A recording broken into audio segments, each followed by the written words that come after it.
interior design එක කියන්නේ it's a combination of art and science. අපි මේ combination එක කොහොමද අපි use කරන්නේ interior design එකක් ලස්සන කරන්න.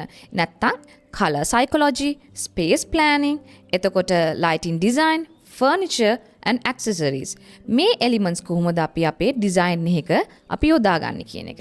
design එකෙන් design ට ඒ space එකේ identity එක uniqueness එක වෙනස් වෙනවා. අපි interior design එකක් ගත්තාම අපි ගොඩාක් වෙලා try කරන්නේ ඒ through story එකක් create කරන්න.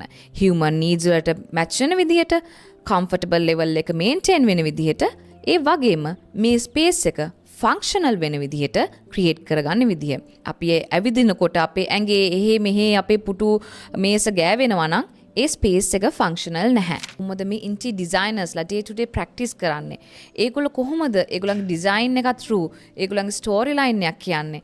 අන්න ඒ වගේ ප්‍රැක්ටිස් කරපු ගොඩාක් යුනික් identical දේවල් අපි අපේ professionals ලව මේ podcast series එක නැත්තම් art of space කියන podcast series එකට join කරගෙන අපි මේ platform එක through ඕගොල්ලොත් එක්ක share කරගන්නවා ඒ knowledge එක.